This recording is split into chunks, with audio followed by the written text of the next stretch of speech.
स्वागत है आपका। मैं हूं आपके साथ अनुज श्रीवास्तव। दिल्ली के डिप्टी सीएम मनीष सिसोदिया ने उत्तराखंड के बीजेपी सरकार पर महंगी बिजली को लेकर निशाने पर लिया है। डिप्टी सीएम मनीष सिसोदिया ने भी ट्वीट कर कहा है कि कर्नल अजय कौठालिया को बीजेपी की सरकार ने गिरफ्तार कर लिया है। ये बहुत ही शर्म की बात है। उनका गुनाह, उन्होंने उत्तराखंड की जनता के लिए 24 घंटे मुफ्त बिजली मांगी। कोठियाल जैसे सच्चे देशभक्त को गिरफ्तार करने वाली बीजेपी सरकार को उत्तराखंड की जनता जवाब देगी।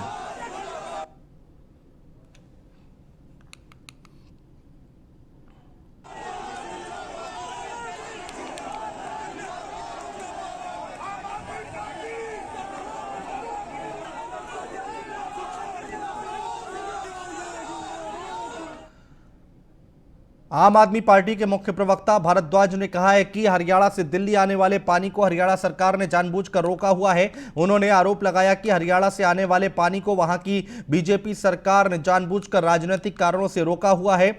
आम आदमी पार्टी नेता सौरभ भारद्वाज ने धमकी दी है कि अगर हरियाणा ने 24 घंटे के अंदर दिल्ली को पूरा पानी नहीं दिया तो दिल्ली में भाजपा नेताओं के घरों के पानी का कनेक्शन काट देंगे। साथ ही उन्होंने कहा कि बीजेपी की गंदी राजनीति को सुधारने का अब केवल यही तरीका बचा हुआ है, क्योंकि किसी भी सरकार के लिए रोजाना हाईकोर्ट सुप्रीम कोर्ट जाना संभव नहीं है। आगे उन्होंने आरोप लगाया कि हरियाणा सरकार ने जानबूझकर दिल्ली को मिलने वाले पानी का लगभग 100 MGD कटौती कर रहा है। लगभग आज दिल्ली जल बोर्ड की तरफ से आधिकारिक प्रेस कॉन्फ्रेंस की गई, जिसमें बताया गया कि दिल्ली को जो पानी मिलता है उसका बड़ा हिस्सा हरियाणा राज्य से आता है और हरियाणा से आने वाले पानी को हरियाणा की भाजपा सरकार ने जानबूझ के राजनीतिक कारणों से पानी को रोका हुआ है और लगभग 100 MGD पानी, मतलब करीब 100 मिलियन गैलन पर डे का पानी जो है वो दिल्ली में कम आ रहा है। अब अगर आप दिल्ली की पूरी जल आपूर्ति देखें तो 900 MGD पानी जो है वो दिल्ली की कुल खपत होती है। उसमें से 100 MGD अगर पानी नहीं आता है, मान लीजिए लगभग 10% पानी जो है दिल्ली का कम कर रखा है। 2 करोड़ की आबादी भी मान लें तो मान सकते हैं 20 लाख लोगों का पानी जो है भाजपा सरकार ने। दिल्ली में आम आदमी पार्टी लगातार बीजेपी शासित MCD पर भ्रष्टाचार के आरोप लगा रही है। वहीं आम आदमी पार्टी के विधायक सौरभ भारद्वाज नाले की सिल्ट को लेकर भी MCD को घेर रहे हैं। वहीं इसको लेकर न्यूज़ वन इंडिया के संवाददाता टीपू सुल्तान ने आप पार्टी के प्रवक्ता घनेंद्र भारद्वाज से खास बातचीत की है। क्या कुछ कहा उन्होंने, सुनिए। हमारे साथ मौजूद है आम आदमी पार्टी से मनोनीत पार्षद ज्ञानेंद्र जी। ज्ञानेंद्र जी, आपसे मेरे से सीधा सवाल यह है कि बिना बहुमत के भी कैसे बाजी मार ली आपने नरेला जोन में? देखिए, भारतीय जनता पार्टी का 15 सालों से नगर निगम में शासन है और भारतीय जनता पार्टी का जो कुशासन है उससे पूरी दिल्ली त्रस्त है। और ऐसे ही जैसे दिल्ली के लोग त्रस्त हैं और सदन के अंदर हमने देखा है कि बार बार जो पार्षद आम आदमी पार्टी के हुए, दूसरे दलों के हो, जब भी वो जनहित के कोई मुद्दे उठाते हैं तो भारतीय जनता पार्टी का जो नगर निगम का नेतृत्व है वो उनके सवालों को दबाने की कोशिश करता है। और ये हमारे साथ नहीं हो रहा है, भारतीय जनता पार्टी के पार्षदों के साथ भी हो रहा है। भारतीय जनता पार्टी के जो अच्छे पार्षद हैं, जो ईमानदार पार्षद हैं, वो भी कहीं ना कहीं अपने आप को घुटन सी महसूस कर रहे हैं भारतीय जनता पार्टी में। और आपने देखा कि ईस्ट MCD के अंदर भारतीय जनता पार्टी के 2 पार्षद आम आदमी पार्टी में शामिल हुए हैं।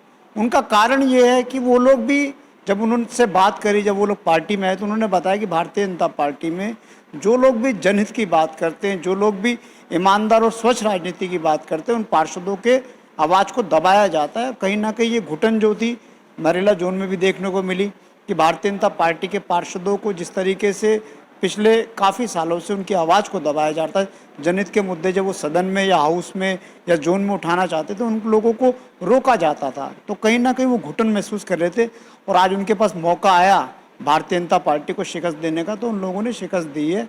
ये थे हमारे साथ ज्ञानेंद्र भारद्वाज जी, जिन्होंने साफ कहा है कि आने वाला जो MCD का चुनाव है इसमें आम आदमी पार्टी बाजी मारेगी और पूर्ण बहुमत से हम अपनी सरकार को बनाएंगे और दिल्ली को चमकाने का काम करेंगे। दिल्ली से टीपू सुल्तान की रिपोर्ट।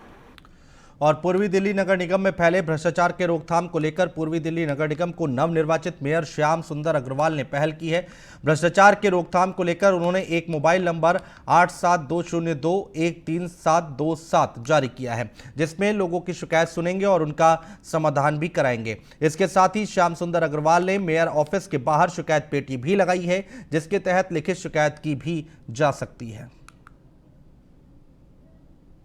पूर्वी दिल्ली इन दिनों लगातार भ्रष्टाचार को रोकने के लिए अपनी तैयारी कर रही है। उसी के लिए आज पीसी करते हुए महापौर जी श्याम सुंदर अग्रवाल जी ने बताया कि किस तरीके से भ्रष्टाचार को रोका जाएगा और एक हेल्पलाइन नंबर भी जारी किया है। और आइए जानते हैं क्या है पूरा मामला। आपने ना केवल भ्रष्टाचार पे इंगित कर दिया।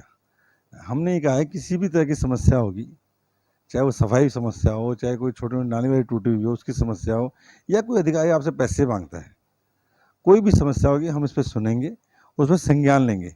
लेकिन जो भी भ्रष्टाचार की शिकायत करता है उसको लिखित में शिकायत देनी पड़ेगी।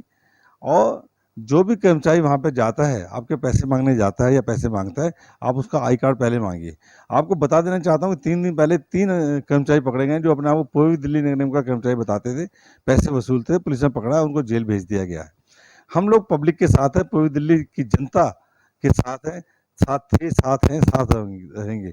इसलिए हमने हेल्पलाइन नंबर जारी किया है। कोई भी शिकायत हमें बताएं, हम उसका समाधान जल्दी से जल्दी करेंगे। और दिल्ली में एमसीडी चुनाव जैसे जैसे नजदीक आ रहे हैं, वैसे ही सियासत में भी गर्मी बढ़ती जा रही है। वार्ड में साफ सफाई एक बड़ा मुद्दा बना हुआ है, जिसको लेकर हमारे संवाददाता टीपू सुल्तान ने वार्ड नंबर 32N के निगम पार्षद रामचंद्र से खास बातचीत की है। क्या कुछ उन्होंने कहा है, आप भी सुनिए।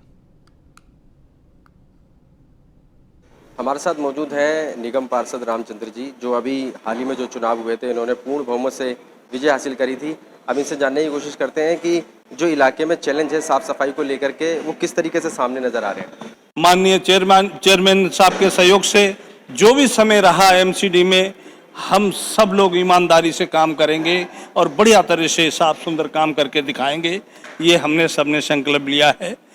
और 2022 में आम आदमी पार्टी पूरी दिल्ली के अंदर कम से कम 260 सीटें आम आदमी पार्टी की झोली में आएंगी। जब ही दिल्ली के पूरी तरह से साफ सफाई और बढ़िया काम होंगे, जो भी एमसीडी के अंडर में होते हैं, कोई कमी नहीं रहेगी। ये बिल्कुल दावे के साथ हम कह सकते हैं। क्यों कि आम आदमी पार्टी के अंदर, आम आदमी पार्टी के दिल में सिर्फ और सिर्फ काम करने की हमेशा सोच होती है। और बढ़िया काम देखो विधानसभा में भी किया है। आने वाले टाइम में 2022 में एमसीडी में जब हमारे पूरी तरह से पार्षद आ जाएंगे तो बढ़िया काम करेंगे। दिल्ली को किसी तरह से, दिल्ली के लोगों को परेशानी नहीं होने देंगे। ये वही पार्षद हैं जो उपचुनाव में पूर्ण बहुमत से विजय हासिल करी। कम वक्त मिला है लेकिन चैलेंज बढ़े हैं, लेकिन घबराना नहीं है। इनका साफ कहना है कि आने वाले वक्त में हम अपने वार्ड को भी चमकाएंगे और पूरे जोन को भी चमकाएंगे और पूरी दिल्ली को भी चमकाएंगे। दिल्ली से टीपू सुल्तान की रिपोर्ट। हमारा और जस्टिस कंवलजीत अरोड़ा ने न्यूज़ 1 इंडिया से खास बातचीत की है। इस दौरान उन्होंने देश भर में आयोजित लोक अदालत के बारे में अपनी बात रखी है। बताया है कि क्यों आज देश भर में लोक अदालत का गठन किया गया। उन्होंने बताया कि जो मामले कोर्ट में कई साल से लंबित थे, उनके जल्द से जल्द पूरा करने के लिए न्यायपालिका ने लोक अदालत का गठन किया है। वहीं उन्होंने आने वाले दिनों में कोर्ट को सुचारू रूप से चलने के लिए इस विकल्प की काफी सराहना की है। साथ ही उन्होंने बताया कि किस तरह से इस माध्यम से आने वाले दिनों में न्यायपालिका पर अतिरिक्त बोझ कम होगा।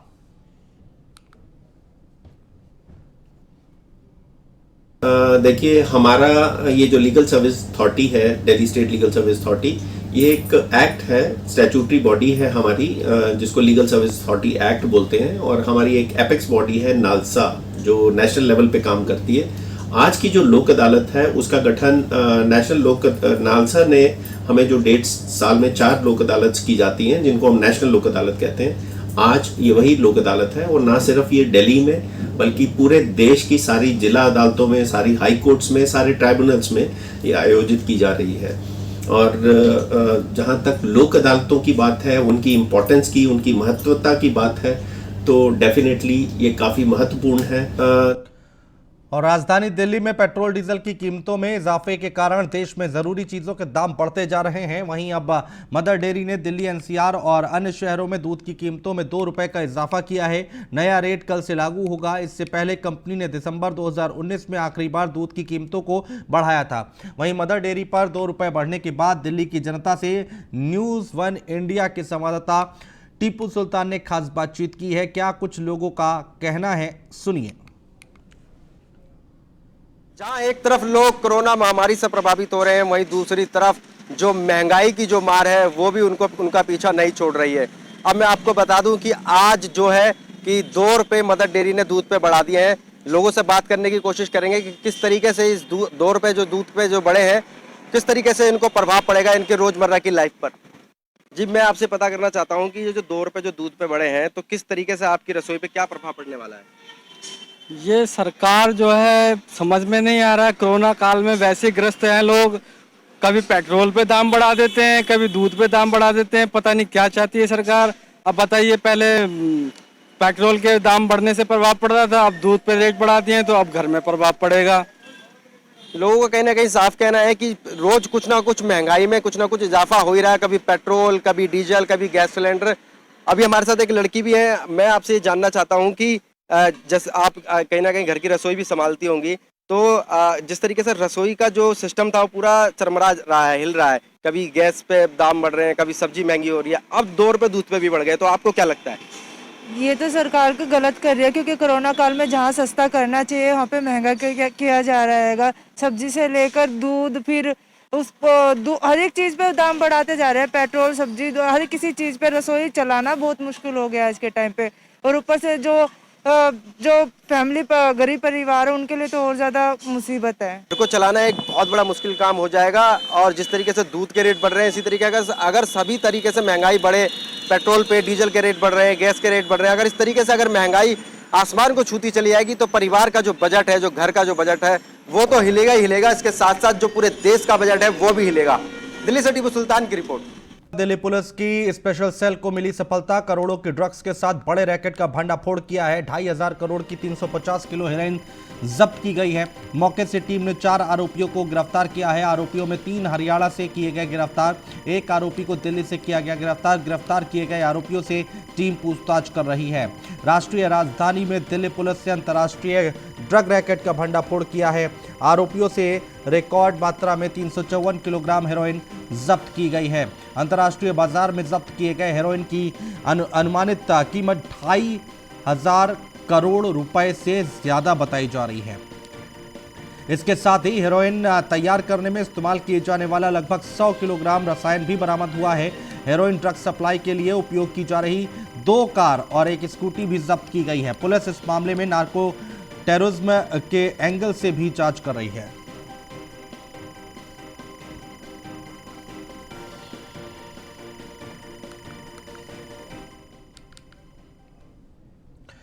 आउटर नॉर्थ डिस्ट्रिक्ट के डीसीपी राजीव रंजन सिंह ने जिले में सुरक्षा और पब्लिक को बेहतर माहौल देने के लिए प्रहरी और जन सुनवाई का प्रोग्राम रखा गया, जिसमें हर डिवीजन के एसीपी और एसएचओ ने मिलकर जनता को जागरूक किया। बवाना के एसीपी मनीष लकड़ा और शाहबाद डेयरी के एसएचओ लोकेंद्र सिंह ने भी जन सुनवाई की। लोगों ने पुलिस के सामने सीसीटीवी और रूटीन गश्त की बात रखी है।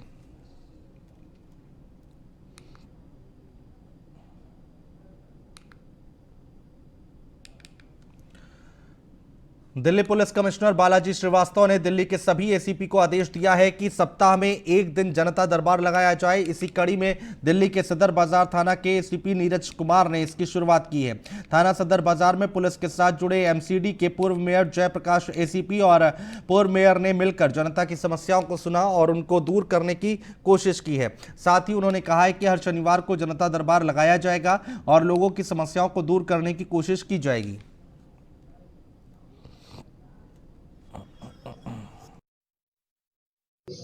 देखिए, जो हमारा देश है विश्व के सबसे बड़ा लोकतांत्रिक देश है और लोकतंत्र के अंदर जनता ही जनार्दन होती है।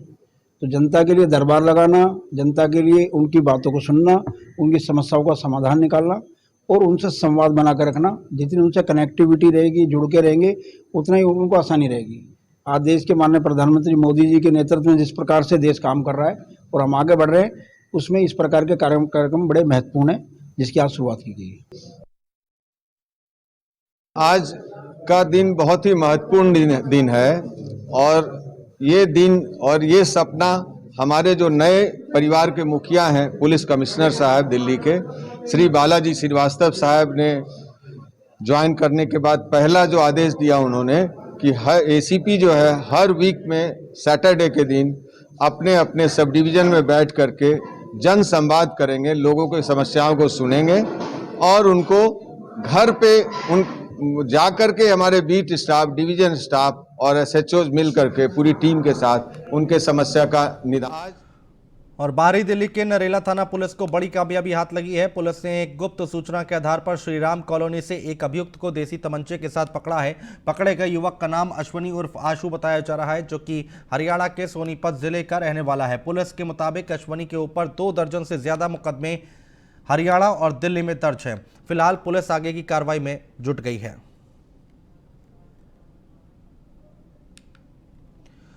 पुलिस आगे की कार्रवाई में जुट गई है। बाहरी दिल्ली के नरेला थाना पुलिस को बड़ी कामयाबी हाथ लगी है। और मुख्यमंत्री बनने के बाद पहली बार पुष्कर सिंह धामी नई दिल्ली के दौरे पर हैं और सीएम ने शनिवार को प्रधानमंत्री नरेंद्र मोदी से शिष्टाचार भेंट की है। इसके बाद वो राष्ट्रपति रामनाथ कोविंद से मिले। राज्य के विकास के लिए सीएम ने कई केंद्रीय मंत्रियों से भी मुलाकात की है।